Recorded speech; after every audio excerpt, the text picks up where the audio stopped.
Today is Wednesday, December 24th. We're talking about the largest batch of Epstein Files released so far. They include many more mentions of President Trump, though the White House says some are fake. Also, what the U.S. Supreme Court decided about efforts to send the National Guard into an American city. Plus, how some people are now watching the controversial 60 Minutes segment that was taken out of last weekend's show. Who's most likely to get a holiday bonus from their employer this year, and where Americans are expected to see a white Christmas. Those stories and even more news coming up. Welcome to The Newsworthy, all the day's news in less than 15 minutes. I'm Erica Mandy. Thanks so much for being here. Let's do this. The U.S. Justice Department has now released nearly 30,000 pages of documents, all related to sex offender Jeffrey Epstein. They include copies of Epstein's will, a fake Australian passport, and hundreds of references to President Trump. As we've told you, Trump has not been accused of wrongdoing in connection to Epstein's crimes. But these documents do include tips to the FBI involving Trump's relationship with Epstein. It's not clear if those tips were followed up on or corroborated. But the current Justice Department says the claims were untrue anyway, submitted to the FBI right before the 2020 election. The files also included a letter that seems to be from Epstein, sent to disgraced former USA gymnastics doctor Larry Nassar. It says, quote, "Our president also shares our love of young nubile girls." But the DOJ says that letter was fake, noting how it was postmarked in Virginia 3 days after Epstein died in a New York jail. The new files also include a fake video that claimed to show Epstein's suicide. But the clip was only part of the case file because it was sent to the FBI by someone asking investigators whether it was real. Another notable file includes an email from someone who's widely assumed to be the former Prince Andrew, in which he writes in part, "Have you found me some new inappropriate friends?" Andrew has also insisted he never committed any crimes. Another thing we learned from the new batch of documents, federal agents had a list of Epstein's potential co-conspirators they were investigating. They were trying to contact them in 2019 before Epstein's death, but most were never charged with a crime. At this point, only Epstein and his confidant, Ghislaine Maxwell, have faced charges. Critics say the newest batch of files, much like the last one, included too many unnecessary redactions. But the Justice Department says the blackouts are purely to protect the privacy of Epstein's survivors and comply with legal requirements. Even more Epstein files are expected to be released soon. The U.S. Supreme Court told President Trump he cannot send National Guard troops to the Chicago area, at least not yet. The justices were considering a lower court's order blocking the deployment over objections from officials in Illinois. And in a 6-3 decision, they let the ruling stand. Remember, Trump sent hundreds of Guard troops to Chicago back in October on a mission to help a crackdown on crime and immigration. And he still says they're necessary to keep the city safe. But their deployment was put on hold when the state of Illinois sued, saying the troops aren't necessary and would only heighten fears and tensions. While the High Court's ruling means things can stay that way while the case works its way through the legal system. Now there are questions about similar deployments in other cities and whether they could also be put on hold. Just yesterday, the Trump administration sent 350 National Guard troops to New Orleans. At the same time, an immigration crackdown is underway there. The National Guard has also been deployed in other cities like Washington, D.C. and Memphis, Tennessee. A nursing home near Philadelphia was affected by 2 catastrophic explosions that caused part of the building to collapse while it was on fire. At least 2 people died, 20 others were hurt. It's believed many lives were saved, though, by police officers and firefighters who rescued people who were trapped inside. Pennsylvania Governor Josh Shapiro says it was, quote, "what real heroism is all about." It all happened while crews from the local energy company were on site looking into a strong odor of gas. So now officials suspect a gas leak was to blame. It's also worth noting just this month, the facility took on new ownership, and there was a plan in place for the new owners to upgrade building standards to keep everyone safe. Now they say they're working with authorities, and an investigation is underway. This Christmas Eve, the weather is expected to be calm across most of the country, except California. Especially Southern California, where there could be an 18-hour-long downpour, bringing life-threatening flooding. Up to 9 inches of rain could even fall in some areas that typically only get 2.5 inches this whole month. People are being warned not just about flooding, but strong winds that could knock down trees and power lines, plus mudslides and rock slides. Evacuation warnings are even in effect for parts of Los Angeles County, and those traveling for the holiday might have to contend with road closures and flight delays that could have a ripple effect throughout the country. This all continues on Christmas Day when another round of rain is expected for the same part of the country. Much of the Sacramento Valley and San Francisco Bay Area is also under a flood watch and high wind warning through tomorrow. Meanwhile, millions of Americans from the Midwest to the South are in for a Christmas of record high temperatures, so not a lot of people should expect a white Christmas. At this point, forecasts show one of the only parts of the country that has a good chance for snow is inland New England, as well as some mountainous areas in the western U.S. More news is still coming up, but first, a quick break for our sponsor. I've become more aware of how I feel these days, my energy, my sleep, my overall wellness, and I love exploring things that support long-term health in a meaningful, science-backed way. That's why I'm excited about Fatty 15. Fatty 15 is built around C15, the first essential fatty acid discovered in over 90 years, which is a breakthrough for aging and longevity. It was originally identified by Dr. Stephanie Venn Watson while working with the U.S. Navy to help aging dolphins stay healthier longer. And now that research is helping humans too. Based on more than 100 studies, C15 strengthens our cells. In fact, when our cells don't have enough C15, they can become fragile and age faster. And when our cells age, our bodies age too. In fact, Fatty 15 is said to have 3 times more cellular benefits than omega-3 or fish oil, all without a fishy aftertaste or any aftertaste at all, and I really appreciate that part. Fatty 15 is on a mission to optimize your C15 levels to help you live healthier longer.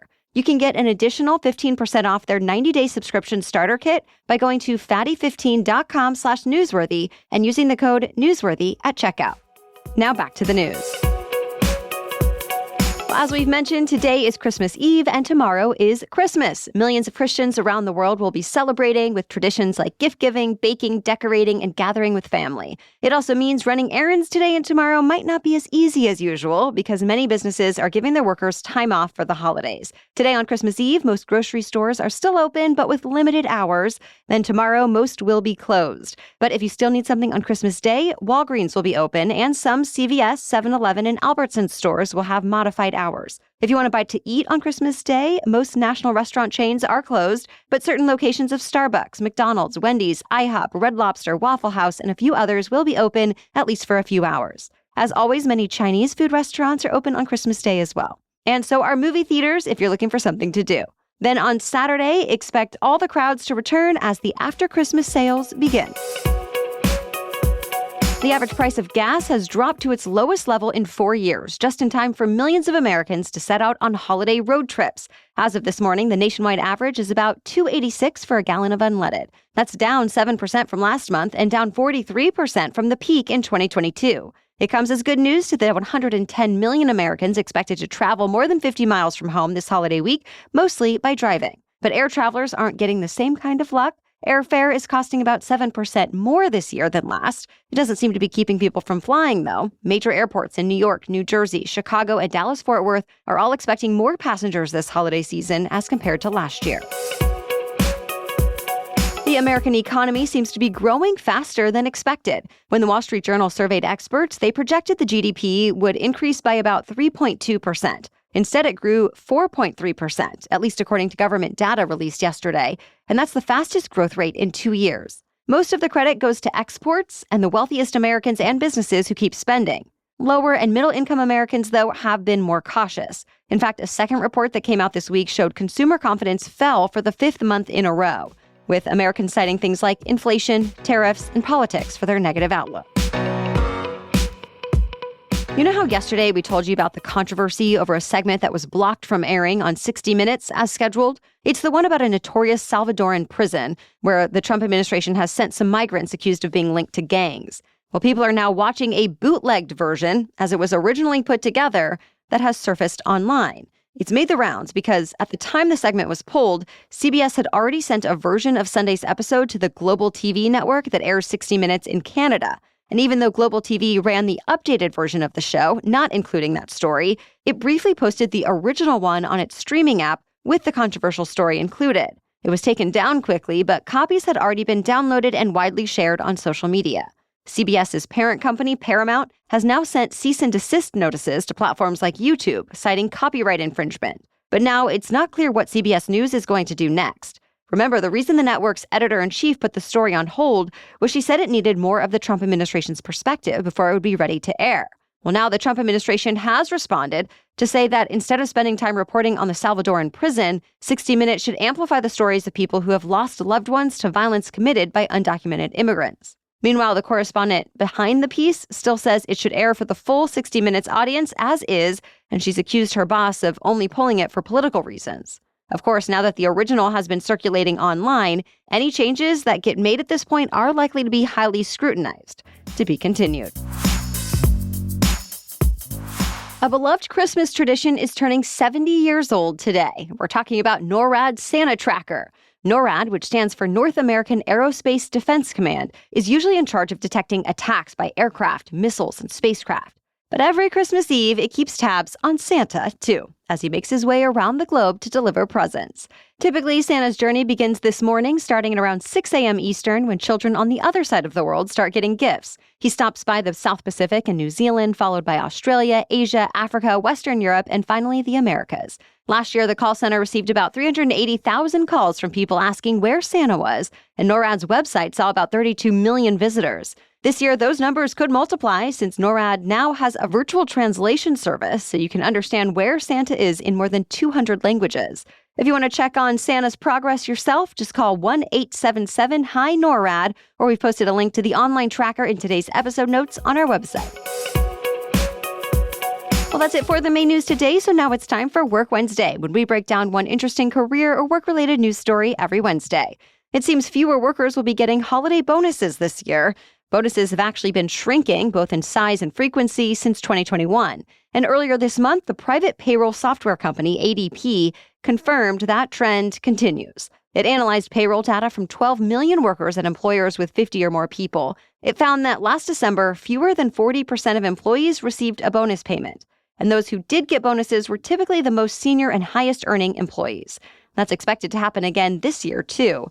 A recent study from resume.org found 82% of companies still plan to give their executives bonuses, even if they don't have them in the budget for lower-level employees. Of course, it also depends a lot on the industry. People who work in construction and retail trade are most likely to get bonuses as gestures of appreciation and goodwill. But no matter where you work, financial advisors pretty much agree that it's best not to actually count on a bonus since it's never guaranteed. Just ask Clark Griswold from Christmas Vacation. Thank you so much for listening today. A quick note, we are taking the next couple of days off for the holidays, so we wish you and your family a Merry Christmas and Happy Holiday Season. If you need a reminder about how to handle any political disagreements among friends and family as you may be gathering this week, go back to listen to our Saturday episode from November 22nd, How to Disagree This Holiday Season. Or if you or a loved one are grieving, our episode from December 6th provides a grief therapist's guide to the holidays after loss. And coming up this Saturday, we'll be back to share some of the most popular good news from the year to hopefully keep your spirits high and inspire you.